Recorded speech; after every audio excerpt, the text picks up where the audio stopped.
माता जानकी जी ने वाल्मीकि बाबा से पूछा, गुरुदेव एक बात पूछना चाहते हैं। बोलिए, क्या है बात? ये पूछना चाहते हैं गुरुदेव, मेरे प्रभु को देखे हुए बहुत समय हो गया, मेरे बच्चे भी मेरे पति को, मेरे प्रभु को नहीं देख पाए। गुरुदेव, अगर कोई पूजन ऐसी होती हो जिस पूजन से मेरा पति का मुझे दर्शन हो जाए या मेरा पति मुझे मिल जाए, एक बार उनका दीदार हो जाए, जो मुझे देखे नहीं है बहुत दिनों से, ना मैंने उनको देखा है, एक बार दीदार हो जाए, एक बार वापस मिलन हो जाए। जिस व्यक्ति का कोई कार्य सिद्ध नहीं हो रहा है, कोई कार्य अटक गया है, मिलन नहीं हो रहा है, कोई अदालत तक में बात पहुंच गई है और मालूम पड़े संबंध टूटने वाला है, लग रहा है कि ये ससुराल वाले नहीं रख रहे, या लग रहा है कि ये संबंध हमारा खराब होने वाला है, उस व्यक्ति को ये व्रत 9 दिन के धारण कर लेना चाहिए, जो माता जानकी जी ने वाल्मीकि बाबा से पूछ कर करा था, जो माता सीता जी ने वाल्मीकि बाबा से पूछ कर करा था। तो वाल्मीकि बाबा ने कहा, जानकी अये सीते सुनो, एक व्रत है, एक उपवास है, एक व्रत है, एक साधना है, अगर वो तुम कर लोगी 9 दिन तक तो ये पक्का है कि तुम्हारे पति का दर्शन तुम्हें हो जाएगा, तुम्हारे पुत्रों को भी तुम्हारे पति का दर्शन हो जाएगा, उनके पिता का दर्शन। ठीक है, क्या उपाय? कहा शिव मंदिर में जाइए, पहले दिन 9 फूल कमल के हों, जो मिल जाए, परंतु एक जैसे फूल होना चाहिए। ये नहीं कि आज तुमने गुलाब का चढ़ाया, कल कमल का चढ़ा दिया, परसों गेंदा का चढ़ा दिया, नरसों चमेली का चढ़ा दिया, फिर रात रानी का चढ़ा दिया, ऐसे फूल ना चढ़ाए, एक जैसे फूल 9 दिवस तक।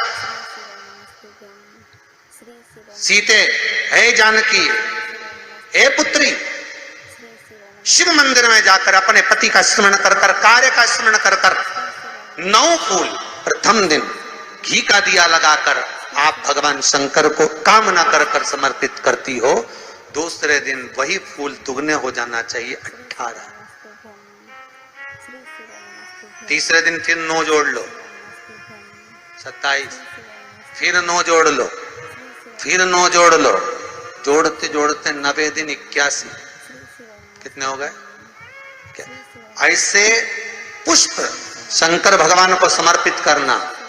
10वां दिन होगा, पुत्री शिव कृपा करेंगे और तुम्हें अपने पति का दर्शन जरूर होगा। कर सकती हो? सीता जी बोली, कर तो लूंगी, पर दिक्कत एक है। क्या? इतने में फूल चढ़ाऊं और फूल नहीं मिले तो? इतने में वहीं पर लव खड़ा हुआ था, पुत्र लव खड़ा हुआ था। उसने कहा, मां चिंता क्यों करती है, फूल मैं ला कर दूंगा, तू तो बस व्रत धारण कर। यही गुप्त नवरात्रि का व्रत, इसी आषाढ़ी नवरात्रि का व्रत मां जानकी ने करना प्रारंभ करा और पुष्प लाने के लिए लव जाता। पहले 9 फूल तो आश्रम में मिल गए, दूसरे 27 फूल, 18 फूल भी आश्रम में मिल गए।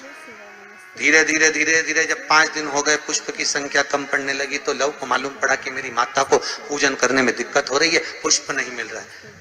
चिंता मत कर मां, अब तो कहीं से भी ला कर दूंगा तो दूंगा। और गया लव, गया।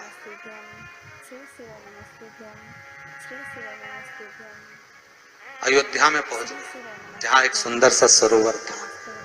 सरोवर के दरवाजे पर द्वारपाल खड़े हुए थे, अंदर नहीं जाने दिया। मुझे जाने दो, मुझे पुष्प चाहिए, मेरी माता पूजन कर रही। द्वारपालों ने पकड़ना चाहा, मना करा, नहीं माना। लव इनको पटक कर अंदर प्रवेश कर गया, फूल लेकर आया, माता को दिए। धीरे धीरे पुष्प आते रहे, चलता रहा। खबर पहुंच गई श्री राम जी महाराज के पास में कि कोई वाल्मीकि बाबा का शिष्य आता है और सरोवर के सारे कमल के फूल तोड़कर ले जाता है। बड़ा उद्दंड है, सैनिकों को मार देता है। सैनिक वो पड़े दूरों। राम जी को सूचना मिली, आज 9वां दिन था, माता जानकी इंतजार कर रही है पुष्प आए। इतने में चारों तरफ सेना को लगा दिया गया कि आज सरोवर का एक पुष्प नहीं जाना चाहिए, और लव का युद्ध प्रारंभ हो गया उस अयोध्या के सरोवर पर। अंत में सबको पटक कर लव 81 फूल लेकर पहुंचे और माँ से कहा, माँ आज आखिरी का दिन है, शिव को रिझा ले। और माता ने शंकर भगवान को फूल चढ़ाया। 10वें दिन सूचना आ गई वाल्मीकि बाबा के पास में, तुम्हारा कोई शिष्य है लव, बड़ा उद्दंडी है, या तो उसको लेकर आओ, नहीं तो हमारी सेना उसको पकड़ने के लिए आ रही है। और किस माता का पुत्र है उस माता को भी लेकर आना, और किस भाई का भाई है वो उसको भी लेकर आना। और गुरुदेव आपने बालक को क्या सिखाया कि वो इतनी उद्दंडता कर रहा, आप भी आना, नहीं तो हम सेना लेकर पहुंचे। वाल्मीकि बाबा ने लिखकर पहुंचा दिया, चिंता मत करो हम पूरे ही आएंगे। वाल्मीकि बाबा को तो मालूम था व्रत पूरा हो चुका है तो दर्शन तो होना ही है, भले कैसे भी हो, भले लड़ाई से हो, विवाद से हो, पर खबर तो आ गई ना, समझौता की कड़ी तो जुड़ गई ना।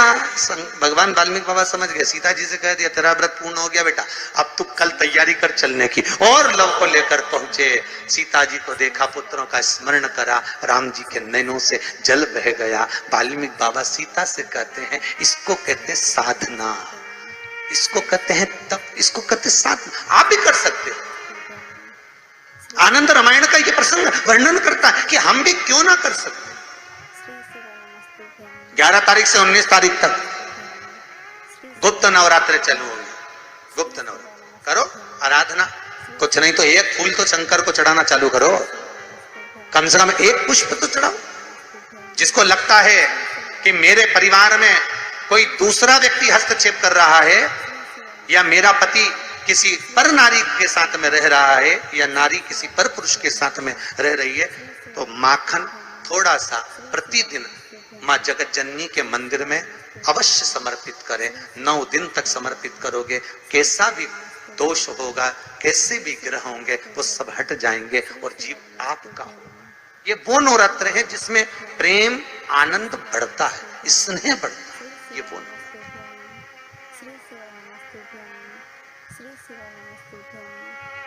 ये कोई साधारण नवरात्र नहीं है।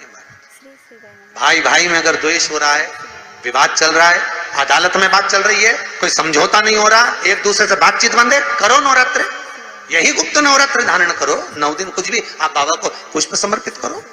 फूल लगता क्या है, कोई यहाँ लिखा तो आनंद रामायण में ये थोड़ी नहीं लिखा कि एक एक सोने की अंगूठी समर्पित करो, उन्होंने तो लिखा पुष्प, केवल पुष्प, केवल पुष्प, इससे ज्यादा कुछ नहीं। भगवान को कोई कामना है आपकी नहीं हो रही, लग जाओ 11 तारीख से, कल की अमावस्या हो जाने दो 10 तारीख, 11 तारीख लग जाओ, बाबा को रिझाओ, उसको मनाने का प्रयास प्रकट। शिव महापुराण की कथा में जाओ या टीवी पर कथा सुनो तो अपने आप को गौरव महसूस करना कि मैंने कोई पुण्य अच्छा करा था। और एक आपके घर में अगर बेटी जन्म ले ले, आपके घर में अगर बेटी का जन्म हो जाए तो अपने आप को गौरव महसूस करना कि सारे तीर्थ मेरे घर में जन्म ले ले। सारे तीर्थ। बेटी के पिता को, बेटी की माता को कभी किसी तीर्थ में जाने की जरूरत नहीं होती। अगर बेटी घर में जन्म ली है तो सारे तीर्थ उसके घर में आते हैं। बेटी के माता पिता को कभी तीर्थ जाने की जरूरत नहीं पड़ती। बेटी के माता पिता, जिस बेटी ने तुम्हारे घर में जन्म लिया है, बस बेटियों से एक बात कहना चाहूंगा, माता पिता के घर में बेटी जन्म लेती है तो माता पिता को तीर्थ जाने की जरूरत नहीं पड़ती। सारे तीर्थ बेटी का जहां जन्म होता है वहां आ जाते हैं। बस बेटी से एक निवेदन है कि अपने माता पिता को कन्यादान का मौका जरूर देना, कहीं गलत जगह मत चली जाए। तुम्हारे जन्म से सारे तीर्थ बेटी के जन्म से आ जाते हैं। जिस दिन बेटी का जन्म होता है उस दिन घर में सारे तीर्थ आकर विराजमान हो जाते हैं। उस माता को धन्यवाद, उस पिता को धन्यवाद जिसके घर में बेटी का जन्म होता है। और आपको भी एक निवेदन करूंगा, बेटी का बाप जब बेटी को पाल पोस कर बड़ा कर ले और उसकी शादी करे तब आप जब भोजन करने उसके घर में जाएं, शादी में जाएं,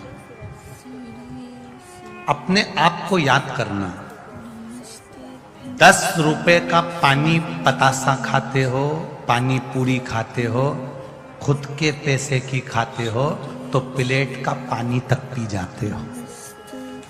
याद रखना, 10 रुपए की मूंगफली खरीद कर खाते हो तो एक एक मूंगफली का छिलका तक हिलाकर देख लेते हो, क्योंकि 10 रुपए खर्च हुए हैं। जिस बाप की बेटी की शादी हो और उसके यहाँ खाना खाने जाओ तो प्लेट में खाना छोड़ने से पहले सोचना कि उस बाप ने कैसे कमाया हो। अपने 10 रुपए खर्च हुए, एक आइसक्रीम ली और 10 रुपए खर्च हुए तो डंडी तक चाट चाट कर फेंकते हो, क्योंकि अपने 10 रुपए हैं। और भरी की भरी भोजन की थाली तुम जब शादी में फेंकते हो तो उस बाप को याद करना कि उसने कैसे कमाया होगा, उसने किस तरह से